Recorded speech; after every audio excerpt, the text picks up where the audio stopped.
Yo! Welcome back to another edition of the Cruising Podcast. I'm your host, Andrew Cruz, and today is Monday. Monday.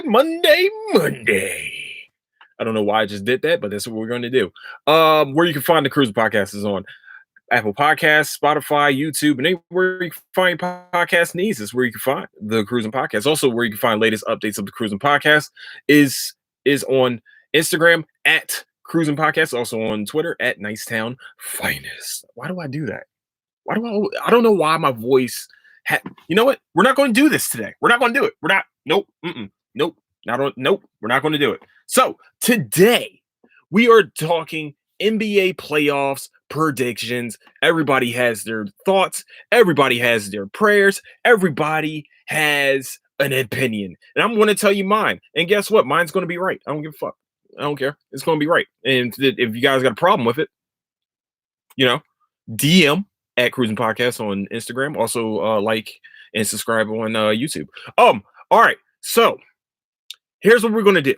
We're going to do the first round. We're going to do the second round. We're going to do conference finals, and then we're going to do the finals because that's how it's supposed to work. And I don't know why I just explained that because that you guys are smarter than me. Like I don't care. You guys are smarter. I'm not. I'm just here. I'm just the voice of the people, not above but equal. And for the greater good, I'll walk amongst the evil. J. Cole proverb. No, I'm joking. All right, here we go.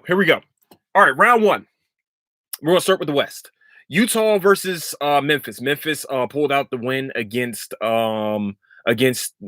just really Curry and the Warriors, barely. But listen, here's what you got to understand: is that you gotta respect that them young bulls. Not all of them play defense very well. Every single last person on that team plays very good defense, and they're deep.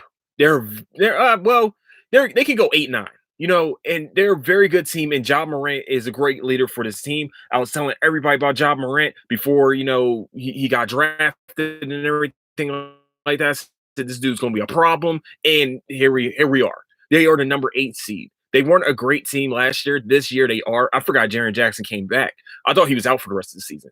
Now, Utah has been killing it all year. They have stumbled a little bit because, and this is the only reason, because Donovan Mitchell's been out for over a month with an ankle injury. Also, probably taking a rest. No, I'm joking. I don't know. He's been out for a while with this ankle injury. I think they wanted to rest him anyway to make sure he's ready for the playoffs, and then they rest him game one, which makes no fucking sense. I think they're going to underestimate this Memphis team, and they're going to give them a fight, just like the Memphis teams back in the day. I know everybody. I love the Grind Town Memphis team. That was the Mike Conley, the oh my god, Tony Allen, Marc Gasol. Like you had these guys, all they really needed was a pure score on that team, and I think that team would have went a lot further. But these young guys right here are grinding. They're fighting. I mean, you got to think about it. They don't have enough experience to probably get nervous in the playoffs, and so them taking game one was a big thing. But I think overall, Utah's going to walk away with this series, but they're going to fight. They got to go 5 deep at least now. So they might have to go 6 or 7. This may go 6 or 7 because these guys, don't underestimate them. They're a problem. They're young, they're hungry, and they're a problem. That's so I think Utah's going to walk away with this one. A 6-game series. I'll say this is going to be a 6-game series. I think Memphis steals one at home too. Right now they have home court advantage.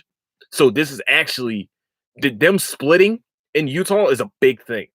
Big thing. So I think we need to be ready for this to be a very long series for them and a very, very grinded out type series. All right. Next, we got the LA Clippers. The 4-5 matchup is the LA Clippers and the Dallas Mavericks. By the way, I think Utah's going to win that series because experience will win out. I think Donovan Mitchell is the X factor. Is not just the X factor. He's the all-star of that team. He's the thing that gets the barrel churning, and that's how good of a player he is. That's how big of a difference he makes. Because Bogdanovich scored how much? 29, and he had to work his ass off to get those 29 points. So once again, Mitchell's gonna have to work his ass off. I think Mitchell's gonna come back probably a little rusty. He hasn't played in a while. He said he was clear to play the first game. I truly think, like my brother told me before, they probably underestimated this Memphis team. These guys they're here to play. They're here to play. They got Valanciunas. Valanciunas won the title not too long ago. The like like they're not a bad team. Oh no, he wasn't part of that team. I'm sorry. Was he? We might have to go back and check. But for that Toronto team, Valanciunas has experience in the playoffs. Like they have experienced players that have been there before, and then you also got a couple rookies out there. Not a couple guys that are like in their second or third years, and they're still getting their feet wet, and they're getting their feet wet in the playoffs. And in a half court, they're kind of speeding up. If Utah has to get sped up, they're going to be in trouble with this team because turnovers with the Memphis Grizzlies is a problem because every single last one of them, except for maybe Valanciunas, every single last one of them got some wheels on them, and so it could be a track meet, and I don't think Utah wants a track meet with Memphis. That will be the detriment. That would be to their detriment. So, but I think Utah's going to be able to slow it down. You still got Gobert, you still got Bogdanovich, like I said, you still got Mike Conley, who's also been there too. Donovan Mitchell. This team is still dangerous and they're very deep. So, I think Jeremy Clarkson, you put him back in his role as the sixth man, and now everybody's playing their role again. So that's why I think Utah's going to walk away with this. At least 6 games. I think it's going to take them 6 games though. All right, LA Clippers, Dallas Mavericks. I'm going to say this, and everybody's going to be mad at me, and I don't give 2 motherfucking fucks. Paul George is the most overrated basketball player in the game right now. And like I was telling people, he is a top 2-way player, but he wilts. He wilts. And I don't know why he wilts. I don't understand why he wilts. He's actually a pretty good player, but is he a championship type winning player? He's a cog in the system. He has to be the cog in the system. And Kawhi Leonard, Kawhi's still a great player. You still have Pat Bev. I think I truly think this Clippers team is very overrated. They were overrated last year too. And even putting in Cousins, and I don't think this team is that good. At a 4 seed against this nasty Dallas, this Dallas Mavericks team is a problem because Luka is playing with a different type energy this year. It's a different, like the dude's talking shit. He doesn't talk shit. Like he doesn't get angry. He's taking it out on the game. It's a different type balling with him. And you got James Johnson kind of as like their enforcer. So Pat Bev does get a little rowdy. You still got James Johnson there. I think that the Dallas Mavericks are going to walk away with the series. I know everybody's like, well, they won game 1. That's why you're saying it. No, I'm not saying it that way. I'm saying this. You still got Kristaps Porzingis, who is also an overrated fucking player, but he's still manageable. You still got a Willie Cauley-Stein, who's a good big. You still have a Tim Hardaway Jr., who is a scorer, purely scorer. James Johnson, once again, yes, I say he's an enforcer, but he'll get you 2 or 3 threes per game. He can shoot.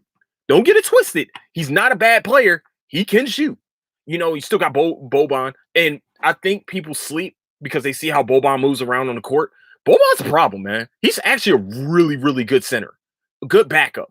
I wish the Sixers kept him. I wish we were able to keep him, but we got Dwight Howard. But Boban's a good player. They have great bigs on that squad. I think that's where the Clippers are kind of lost. They don't have you do still got Cousins. And you got Zubac. Zubac isn't a bad center, but he's not better than Cauley-Stein and Boban, in my opinion. And Kristaps takes their defense and he really spreads that defense out. They don't really have too many guys that, they don't really need to post you up either. It's like they got shooters all around the court on Dallas. And I mean, you could put Kawhi on Luka, but and you could put PG on Tim Hardaway, but they're still a pretty good fucking team. Even with Jay Rich. Jason Richardson, Jason Richardson is not a bad player. He just didn't fit the system for the Sixers. He's actually a very good two-way player when he's on his game. When he's shooting and doing all that, I think the Dallas Mavericks win this in 5. I think Luka is going to be once again, he is an MVP caliber player that he's a mismatch for most players in the league. Now, this is a perfect matchup for him because he has 2 guys that are really good perimeter defenders. But once again, like I said, you got one that wilts under pressure. I mean, that wilts in the playoffs, even though he calls him playoff P. I mean, how many finals did he get to as a playoff P? How many times have we talked about him wilting in the playoffs? That's what we need to talk about here. Kawhi's going to be there. Kawhi doesn't care. Kawhi don't give a hell. Boardman does not care. So I think Dallas wins this in 6. All right. Denver and Portland right now. Portland took game 1. Looks like Denver's about to take game 2.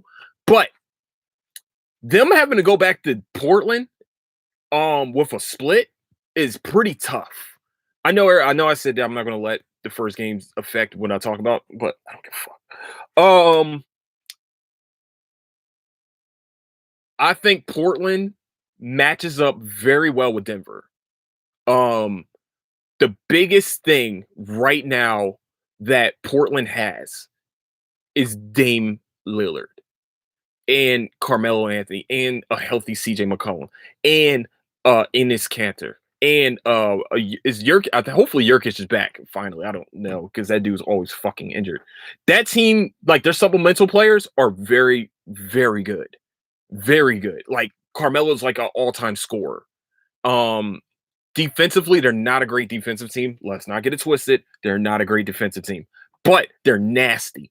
Like if you score on them, they take it personally. And Denver literally has the same team with Aaron Gordon. They just added Aaron Gordon. I think where Denver gets kind of messed up here is that Jamal Murray is not playing. Jokic is a great player. Top 2 centers in the league. Great player. But, and this is a huge but, if he's not scoring 30 right now and he's not getting triple doubles, it's going to be a long night for Denver. And Portland has a great bench too. Their bench is actually very good. I mean, think about it. Carmelo Anthony comes off the bench of this team. And I think Anthony Simons comes off the bench for this team too. Robert Covington is a shutdown, is kind of a lockup on the perimeter. That's their best defender. And really, Denver doesn't have that second. Well, they got Porter. What the fuck am I talking about? They have Porter. Porter isn't bad. But Covington can play him. That's the type of player that Covington can play very well, actually. I want to say this, and it's going to sound crazy to everyone else. I think Portland walks away with this one. That's 2 upsets? No, that's not really an upset. 4-5 is not really an upset. This is kind of an upset. I think Portland walks away with this one. It's going to be a 7-game series. It's going to be a fight. It's going to come down to who's more clutch. And we've seen Dame in the clutch way too many times. And they're better than a 6 seed. In this year's playoffs, they're better than the 6 seed.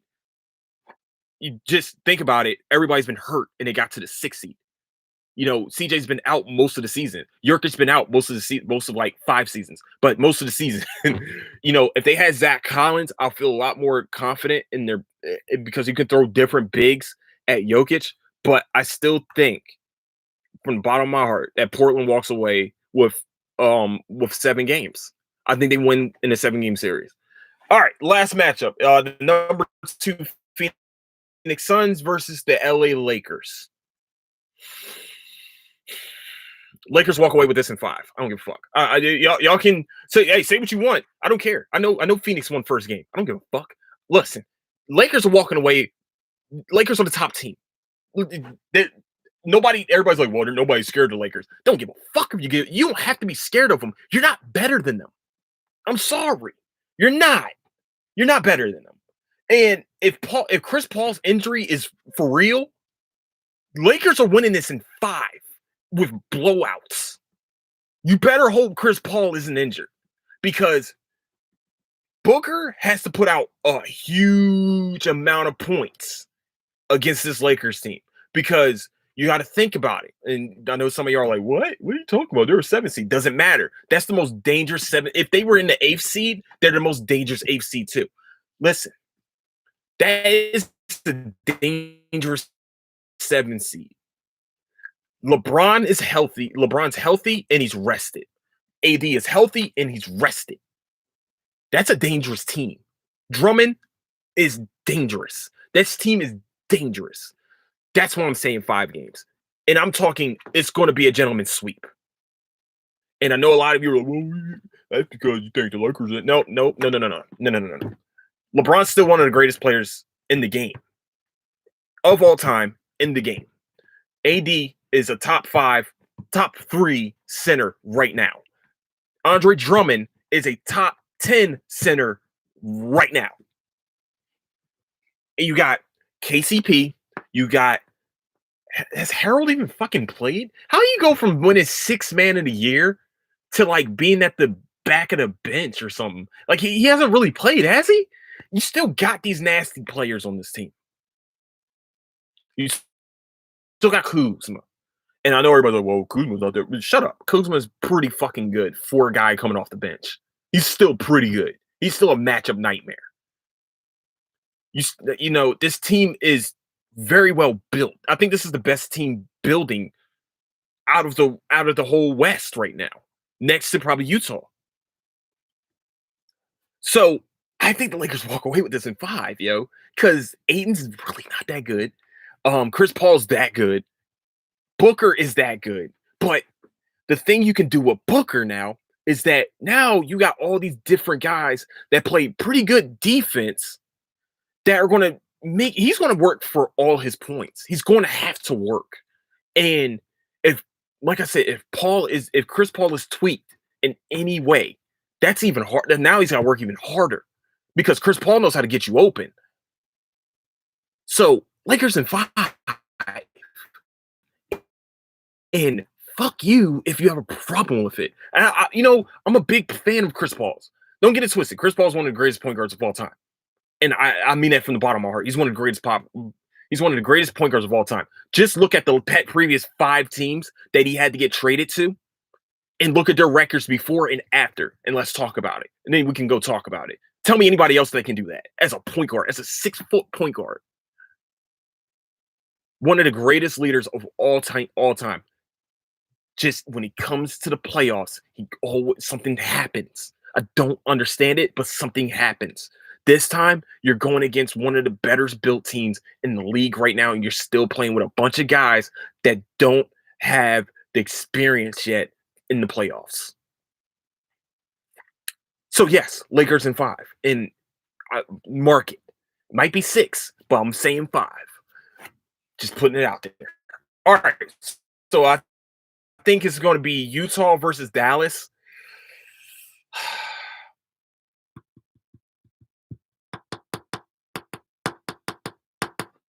All right, so this is what I'm going to say. I'm thinking about. I had to think about it a little bit. Utah's better built, and Utah having the home court advantage definitely works in their favor. Once again, this is one of those teams that are built to probably beat Dallas right now because you have a pretty good big in Rudy Gobert, who is a great defensive big. He's rangy. Once again, he's the stifle tower. I think Donovan Mitchell, by the time they get to the second round, is going to have his feet under him. Now, once again, if something happens to Donovan Mitchell, they're not winning the first round. But if Donovan Mitchell is on top of his game by the time they get to the second round, I see Utah winning this in probably 6. This is going to be, once again, this is going to be one of those tough series.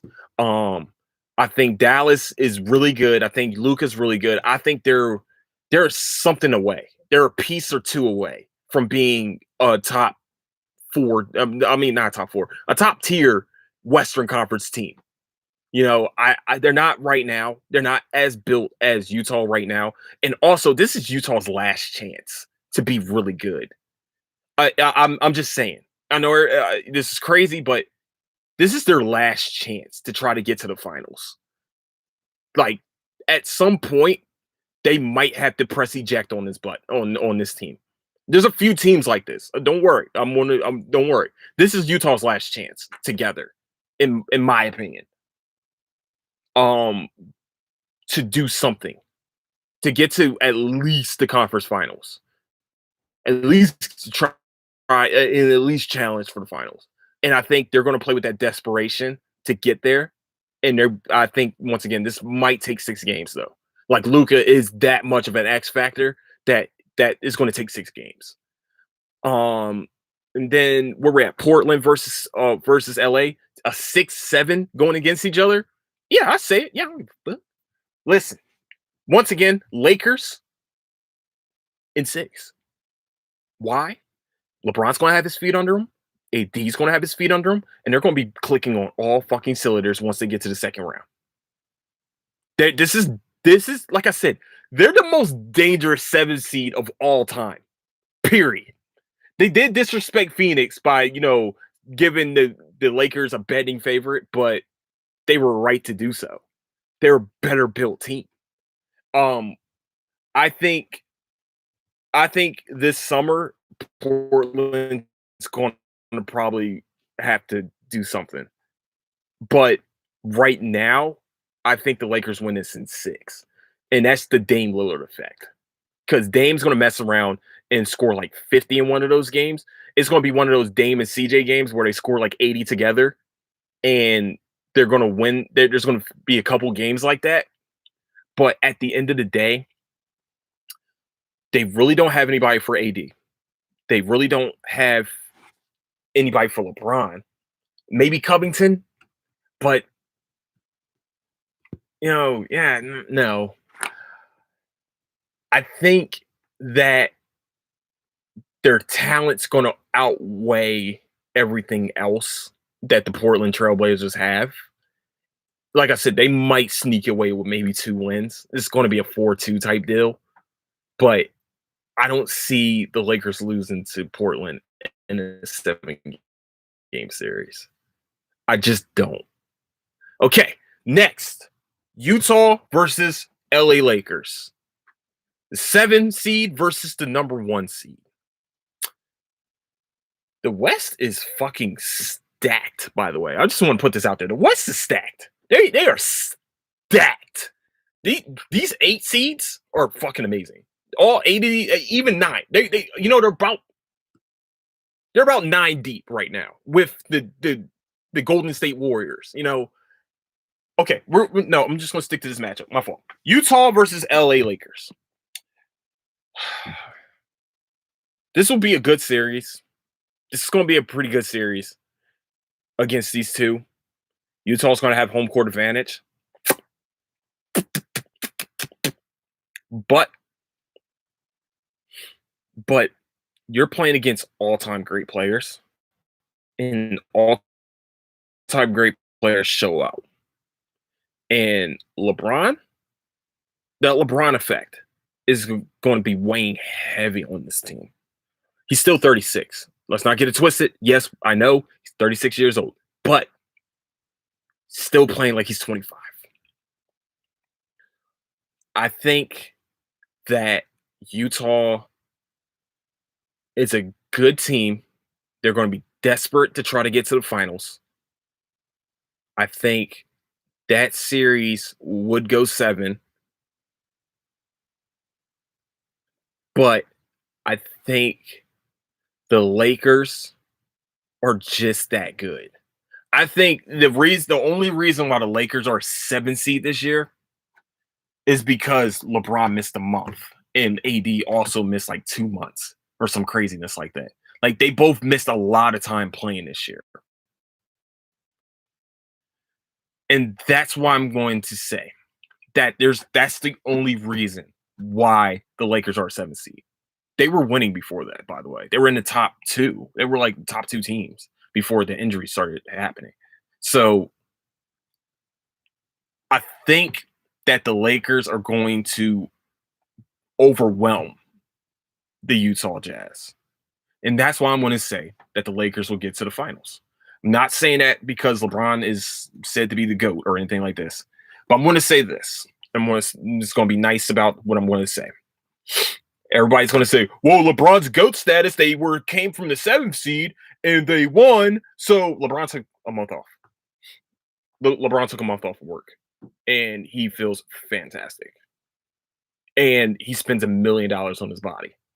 You think him taking a month off and he spends how much on his body? You think that the man wasn't isn't going to be well rested?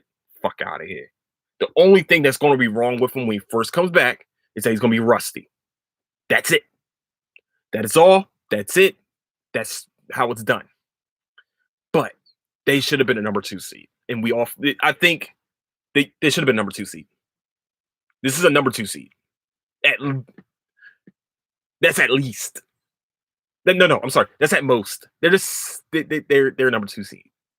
At their highest is number 1. They and really probably could have been number 1. This team is too well built and well coached to be a number 7 seed. And that is going to play into this. They're a better built team than Utah Jazz. They are a better team. Period. In the story. Utah they have great talent on the team. They have a lot going on. Conley and Mitchell and, like I said, Rudy Gobert. They all have what's that word? Experience in the playoffs. But you're playing against all-time great players right now, like Anthony Davis, who can take over a game at any point. LeBron James, who can take over a game at any point. These are 2 top 10 players on the same team. And then you got Andre Drummond, like I said before, who's a wild card. He's another big that is an athletic big. He gets rebounds. Like, the dude gets like 20 rebounds per game. He's a problem down there. So I think that the Lakers this year from last year are better built and have more experience with some of the same players that they had from last year. And they got Schroeder, who's coming off the bench too, who is a pure scorer. It's just what he does. And he's an agitator.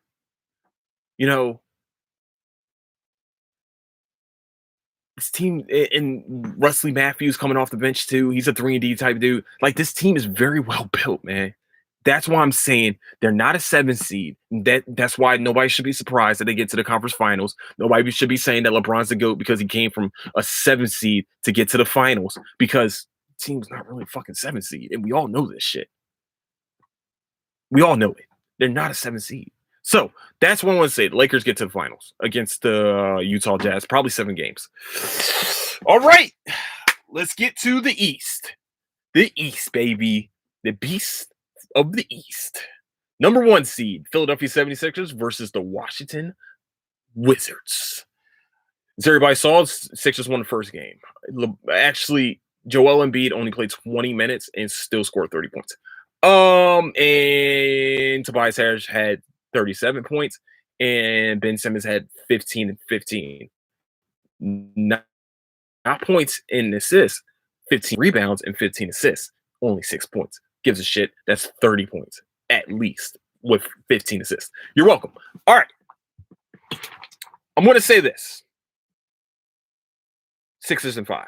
It's going to be a gentleman's sweep. I think Washington steals one at home. Sixers are probably the second best home team in the game. They're second best, right? Yeah, they had the second best record. I think it's going to be tough to beat the Sixers right now, as they're very well built. They're very well coached. And Joel Embiid's on a different level. And they really don't have a big that can stop him. I mean, Robin Lopez is a very good defender, but he still is having a lot of trouble stopping Embiid. And Ben Simmons' defense on Bradley Beal, like, Bradley Beal can score, it might score 30, but he's working for each and every single last one of those shots. And if it's not Simmons on them, it's Thibault on them. And they all have active hands. This defense that they have right now, even with Seth Curry, is a really good fucking defense. It's a top 5 defense. Now, what the Wizards did to get to the playoffs is heroic. Russell getting, triple doubles each game, and Bradley Beal being the scorer that he is. They did everything possible to get to the playoffs, and they worked their asses off to get there. It seems like they've been playing in playoff mode all season. And to get to the 8th seed is heroic. But they're playing a much better Sixers team that are firing, that look like during the game they were firing all cylinders on defense at the end of the game. So I think Sixers in 5. Okay. Knicks, Atlanta, and Atlanta Hawks. This is actually pretty evenly matched. This is going to be a pretty evenly matched series. The Knicks have the best player, which is Julius Randle. But the problem that we have with the Knicks, well, really Atlanta too. I think these are 2 of the least experienced teams in the playoffs right now. If I'm thinking correctly, these are 2 of the least experienced teams. I think Atlanta stole game 1, which is fine. That's cool. This is going to be a 7-game series. With I say the Knicks win. Say the Knicks win in 7. It's going to be a bitch trying to win a game 7 in Madison Square Garden. It's going to be tough. That's going to be a real tough thing. That's a tough ask for this team, is to win a game 7 in Madison Square Garden. That's a tough ask, man. But if there's one player that doesn't care, it's Trey. it's Trey. The guy the kid just doesn't give a fuck. He's a shit talker. He doesn't care. He's oozing confidence. I still think that the Knicks at this point are way better. Like when you get to the playoffs, it's about how the team is built, how they all complement each other. And I think the Knicks are a better complementary team right now than the Atlanta Hawks. And I think that Julius Randle will not have to. I don't think Julius Randle will have too many bad games against the Atlanta Hawks. So I'm saying Knicks in 7. All right. Milwaukee, Miami. This series has surprised me. I think, and I could be wrong, I don't give a fuck. Milwaukee has won the first 2 games. Okay, cool. They have. They won in Milwaukee. That's great. Now you gotta go to Miami. Now you gotta go to Miami.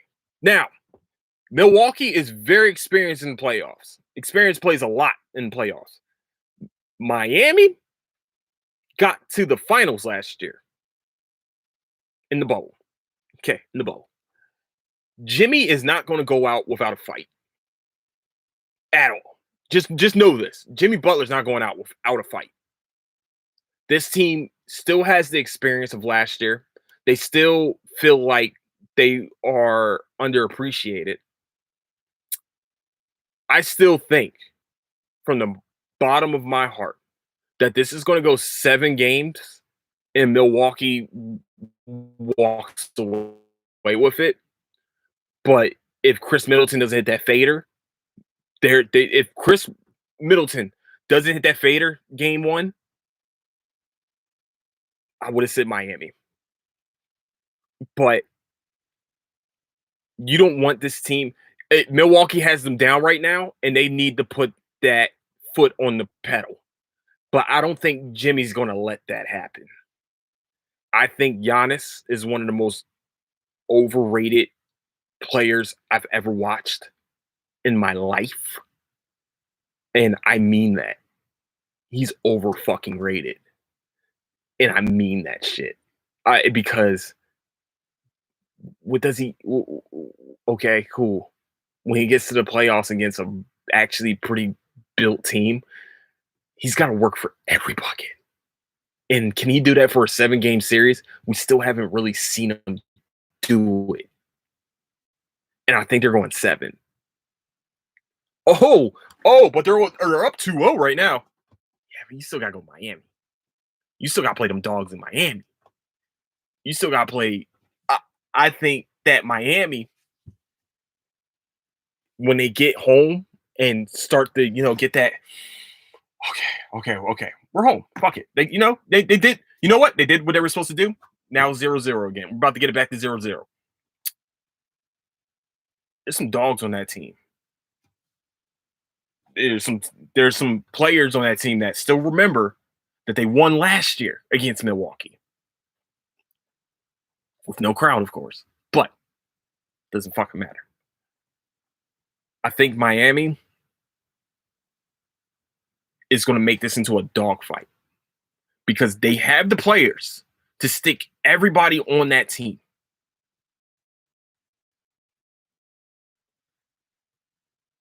But, and this is a big one, if the complementary players continue to step up for Milwaukee, and it's not just trying to work through Giannis, maybe try to work through Chris Middleton too. But if the complementary players have to step up for Milwaukee to win, possibly in 6, but this might be a 7-game series. Possibly. Just saying. That's all I'm saying. And I know everybody's going to be, well, you said what about Giannis? Yeah, I fucking said it. I don't care. You could be lanky and all the rest of this shit. Tell me how many finals has he gotten to? He's supposed to be the best player right now. The best player, how many finals has he been to? We were saying LeBron was the best player, but let's be real. LeBron got to the finals and won some finals. The best player right now is supposed to be Giannis, whatever. How many finals has he gotten to? How many conference finals has he gotten to? You look back at it, you're like, oh, he kind of wilts in the playoffs. Like, he might put up some points, but the rest of his team doesn't. He doesn't make his team better in playoffs.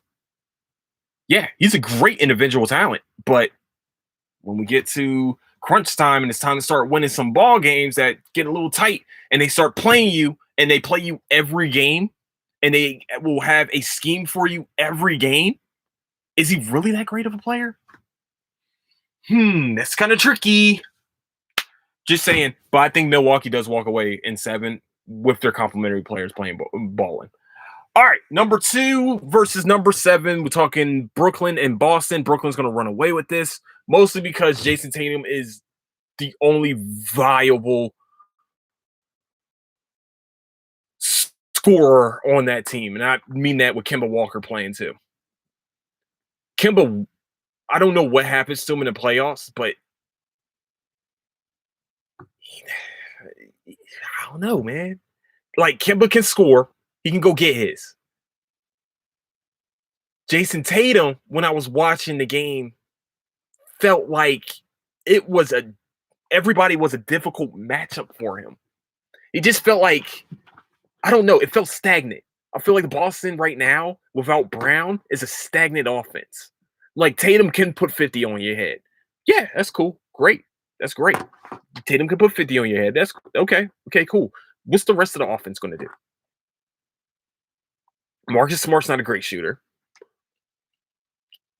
Kemba's a great scorer, but he was having a tough time too. They can't have too many of those games, or they're going to get blown the fuck out every game. That big 3 is a problem. Scoring wise, they're a problem. If KD's putting up 40, which he should be doing, if Harden's putting up 30 and getting 15 assists, which he's going to probably do, if Kyrie is also scoring 30, this team are scoring 20, maybe getting this 20, 25.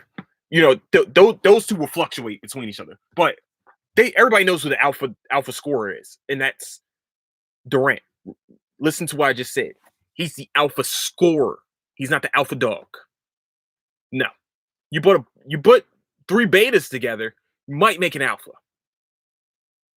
Yeah, I said that shit. Come after me, Brooklyn. Ha! Yeah! 3 betas make 1 alpha. 3 alpha scorers, but they're beta defenders. Very, very not great defenders. They're going to get in trouble in the Milwaukee series.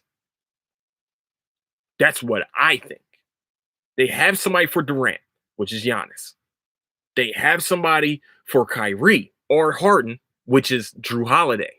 They have somebody for Harden or Kyrie, probably Harden, which is Chris Middleton. Now, we're kind of at a wash right now because they might score, but they're going to work their asses off to score. Yeah, I'm going to that series right now. Sorry. The Brooklyn might sweep this shit. I truly think Brooklyn probably will sweep the Boston Celtics. Maybe 5 because Brad Stevens will have one great coached game, but I don't see them being even close to Brooklyn right now. So Milwaukee versus Brooklyn right now, this is the best series out of all of the series that's going to come out. This is probably going to be the most evenly matched series of the whole playoffs.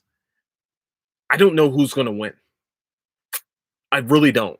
I'm really trying to. I've been racking my brain on this one because defensively, Milwaukee has the team. They don't give a fuck. They got Drew Holiday, who is a very underrated player and a very underrated defender, who, Giannis is former defensive player of the year for a reason. Chris Middleton is normally either he's on or close to being on the all defensive team. And then you got Brook Lopez, who is going to stretch their defense out. So now you got free reign in the middle. You really don't have any bigs to stop Giannis. This is where Giannis kind of opens up a little bit because who's really going to stop him? Who's the shot blocker? DeAndre Jordan now? Is he? Really? Think about it. Is he? No, he's not. Who's going to stop Middleton? Durant? You going to put Durant on Giannis? I think Giannis is too strong for him. I think Durant is an Ole type defender that he'll get his steals and some blocks here and there because he's almost 7 fucking feet. But I think Milwaukee walks away with this one. I think that Brooklyn defensively is lacking defensively. They sold the farm for what? Like, you got rid of Jared Allen, who is a very, very good defender, very good shot blocker, very good timing, all that. He would be a great disruptor for this series. You ain't got that now. Like, you still got Blake Griffin, who is pretty good. DeAndre Jordan, who's pretty good. Your bench is lacking still. Who you bringing off the bench? Now, if Spencer Dinwiddie was to come and play, because I think he's supposed to be getting healthy soon. He might be out for the rest of the season. Who knows? But I think Milwaukee walks away in a grind. This might be a grind. But I truly think that big 3 that Brooklyn has is a very overrated big 3. They score. You better score 100. You better be ready to score with them. But I think Milwaukee slows them down, slows down that scoring. And once you slow down their scoring, now what we're talking about? Now we're talking half-court game where the game's kind of getting isolated and you have to try to stop somebody who's going to dunk all over you, who's bigger, stronger, faster. So I think Milwaukee walks away with this actually in 6 games. Uh-oh. All right, Sixers versus New York. This is a 5-game, 6-game series. Sixers walk away with it. New York still isn't, like, matchup wise, isn't with the Sixers. Julius Randle is a problem. Let's not get it twisted. I won't lie. Julius Randle was a really good player. Derrick Rose is balling his ass off. That's also the X factor in the Atlanta series is that Derrick Rose was he's playing out of his mind, and he's playing under Tibbs. They're well coached team too. Sorry, hold on. Goodness gracious. Um, New York with Tibbs. Tibbs is a really good playoff coach too. He just never got to the finals. He didn't have that other score with D Rose, like like we all were saying, Carmelo Anthony should have went there. But we're not going to say, hey, listen. That's all I'm going to say. Okay, cool. So I think they're a well coached team, and they're all grinders. That's what's good about them, great about them. All those guys grind, and they're young. I think that the Sixers are in desperation mode, just like Utah, by the way. Just like Utah, I think the Sixers are in desperation mode. And I think that that desperation and that defense that they have right now is going to shut down everything that New York is good at. And that's trying to get the playing through Julius Randle. And when that second unit comes, the Sixers bench is probably second to none right now in scoring. And you can come talk to me, and we can talk business after this if you want. But that bench had to hold up in the middle of the season. I guess nobody watched that, but that bench had to hold up in the middle of the season. And the addition of George Hill is a big, big pickup. That's why I'm saying they might even walk away 5 on this one. They might be waiting for Brooklyn and Milwaukee to be done.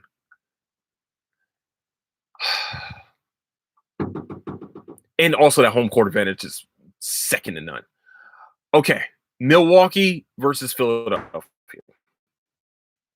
This is kind of a get back game for Philadelphia. I mean, get back series for Philly, because Giannis decided to sit on the middle of the floor like he was having a great game beforehand, and lucky Simmons wasn't playing. But I'm not gonna pick on those guys. Where they were doing well was that they were hitting threes. They were scoring at will from the 3-point line. Like Brook Lopez, anything, he could have just thrown it behind his back, eyes closed with his left hand, and Brook Lopez probably would have made a 3 in a couple of those games. It's kind of weird because he plays some of his best games against the Sixers. If Milwaukee can keep up the 3-point barrage that they have against the Sixers, Milwaukee can walk away with the series and get to the finals.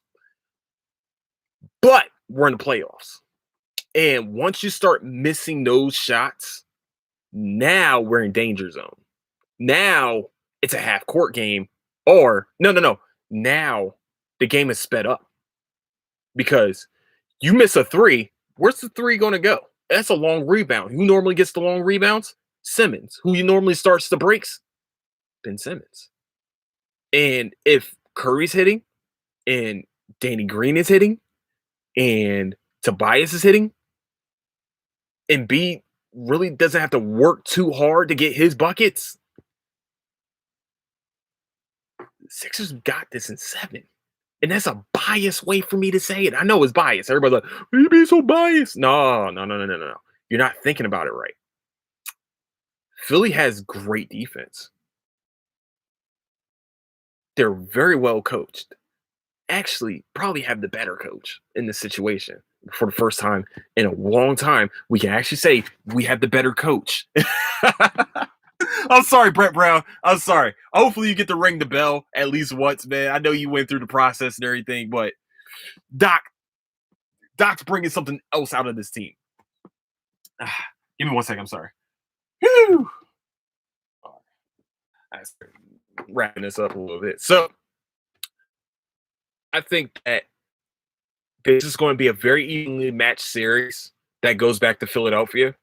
And once again, we're talking about one of the best home court advantages in the game today, which is Philly. And by the time we get to the conference finals time, I think they might be at like 75% capacity. That building is going to be rocking and motherfucking rolling. And like I said, if they miss threes, those are long rebounds that start breaks for the Sixers, which plays right into their hands. They want to speed the game up. The way they speed the game up is with active hands and getting out on breaks as quickly as possible. So I think the Sixers win this. I'm going to say 7. I hate doing the game part, but I'm going to have to do it. I think the Sixers win it in 7. Sixers in 7 going to the finals against the Lakers. And let me tell you something. I gotta go to one of them fucking games. I don't know. I'm saying Sixers. I don't give a fuck. It's Sixers. I don't care. I don't care. I don't care. I think that Simmons can play defense on LeBron. The only thing that's really stopping me from saying the Sixers against the Lakers is you can throw AD and Andre Drummond at Embiid, and he's going to have. It's going to come down to this series. Is going to come down to what Tobias can do. This is literally what the finals is going to come down to. How good is Tobias Harris? He scored 37 in the first game against Washington. We're about to find out how we're going to have to find it out because Embiid's going to be stifled by those two guys. They're really good defenders. And they're really good scorers. And they're going to pull him out of the lane. Simmons can probably play against LeBron.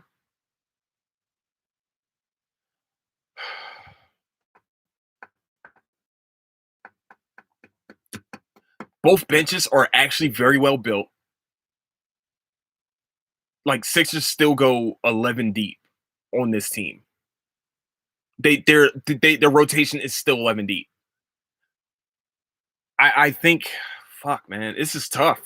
It's really tough. I know everybody. I know I'm saying Sixers. That's because I'm biased. But like, it's a tough. That series is a toss up. And yeah, I did. I'm being real. I think Milwaukee beats Brooklyn. I think the Sixers beat LA.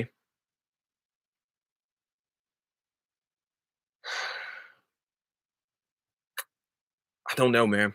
I think it's just a thought. That's all. That's my opinion. Sixers beat LA in 7. And no, not. I think they beat them earlier than that. Actually, I think they beat them earlier than that. I think Philly gets their get back with the Lakers from Iverson. This shit's for Iverson, man. That's what it is. Fucking Iverson. For AI. That's how I feel. So yeah, I think the Sixers beat LA. I had a few upsets. I didn't want to be one of those guys to be like, yeah, well, we're gonna go chalk down the board. No, we're not. Shit's not gonna happen like that. So I hope you guys enjoyed this podcast. I know some of you are not sports fans, and that's cool. Also, I'm watching Kuroko basketball in honor of the NBA playoffs. So I'm gonna have some reports on that possibly tomorrow, maybe the day after. Also, if you guys get a chance, go to Comicast on Apple Podcasts and Spotify. I think they're on Spotify too. Anywhere really. Podcasts are just go to if you got Apple or Spotify, Comicast is there. But I have a review for me and Michael Carroll have a review for Army of the Dead. It's going to be very surprising for you guys, but hopefully you guys enjoy it. I don't know when it's supposed to come out. I will post it on Instagram once again. Where you can find the Cruising Podcast latest updates is at Cruising Podcast on Instagram, also at Nicetown Finest on Twitter. Where you can find the Cruising Podcast is Apple Podcasts, YouTube, Spotify, and anywhere you can find podcast needs. That's where you can find the Cruising Podcast. Also, I want to say thank you guys so much, man. Oh my goodness gracious, y'all. I love everybody, y'all. Like I'm dead serious. I love everybody. I hope everybody is being safe out there. Hope you guys don't do I hope you guys don't do anything I wouldn't do. And I'll catch you guys either tomorrow or Wednesday for the podcast. With that, thank you guys so much. Love you guys. Deuces.